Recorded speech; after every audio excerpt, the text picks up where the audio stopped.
కూటమి ప్రభుత్వం అన్ని విధాలుగా విఫలమైందన్నారు మాజీ మంత్రి ఉషా శ్రీచరణ్. డీజిల్ కొరతతో ప్రజలు తీవ్ర ఇబ్బందులు ఎదుర్కొంటున్నారని, ఇది పూర్తిగా ప్రభుత్వ వైఫల్యమన్నారు. సమస్యను వెంటనే పరిష్కరించాలని ప్రభుత్వాన్ని డిమాండ్ చేశారు. ఈరోజు దేశవ్యాప్తంగా అంటే బయట వార్ జరుగుతున్నా కూడా దేశవ్యాప్తంగా ఎక్కడ కూడా పెట్రోల్కి డీజిల్కి కరువు లేదు. ఆంధ్రప్రదేశ్ రాష్ట్రంలో మాత్రము మనం చూస్తున్నాం, ప్రతి ఒక్క పెట్రోల్ బంక్లో కూడా ఈరోజు నో స్టాక్ అని బోర్డు పెడుతున్నారంటే ఈరోజు చంద్రబాబు నాయుడు గారిని నేను అడుగుతున్నాను, అయ్యా చంద్రబాబు నాయుడు గారు, మీరు మొన్న కూడా ది బెస్ట్ ఆంటర్‌ప్రెన్యూర్ అని, బిజినెస్ పర్సన్ అని మీరు అవార్డు తీసుకున్నారు.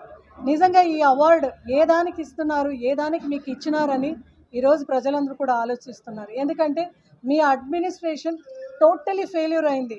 మీది డబుల్ ఇంజిన్ సర్కారు కదా, సెంట్రల్ కూడా మీరే ఉన్నారు, ఇక్కడ కూడా మీరే ఉన్నారు. అయినా కూడా ఈరోజు మాకు పెట్రోల్ లేదు, డీజిల్ లేదు ఆంధ్రప్రదేశ్ రాష్ట్రంలో. ఈ యొక్క సత్యసాయి జిల్లాలో కూడా ఎక్కడ చూసినా కూడా నో స్టాక్ అని బోర్డు పెడుతున్నారంటే మీరు పూర్తిగా నిర్లక్ష్యం, మీ అడ్మినిస్ట్రేషన్ జీరోగా ఉంది. కాబట్టి ఈరోజు మాకు ఫ్యూయల్ నాట్ రీచబుల్గా ఉంది. ప్రజలకు పెట్రోల్ డీజిల్ అందించడంలో చంద్రబాబు ప్రభుత్వం పూర్తిగా విఫలమైందని నిప్పులు చెరిగారు. వైఎస్ఆర్సీపీ వేమూరు నియోజకవర్గ ఇన్ఛార్జ్ వరికోటి అశోక్ బాబు. రాష్ట్రంలో డీజిల్ పెట్రోల్ కోసం ప్రజలు అల్లాడుతుంటే కూటమి ప్రభుత్వం స్పందించడం లేదన్నారు. తన వాహనంలో పెట్రోల్ అయిపోవడంతో ఆర్టీసీ బస్సులో ప్రయాణించి అశోక్ బాబు నిరసన తెలిపారు.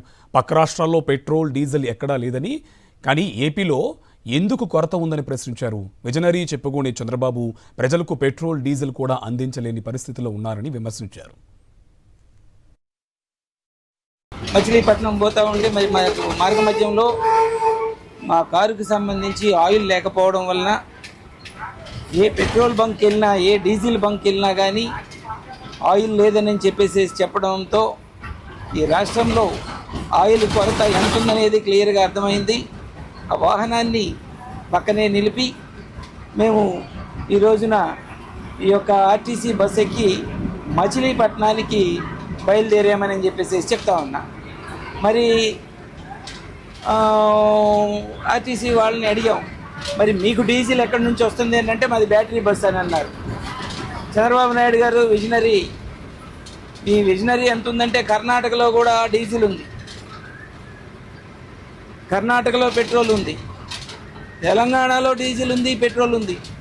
మరి ఆంధ్రప్రదేశ్లో మాత్రం విజనరీ దగ్గర, చంద్రబాబు నాయుడు గారి దగ్గర డీజిల్ కానీ పెట్రోల్ కానీ కనపడట్లా.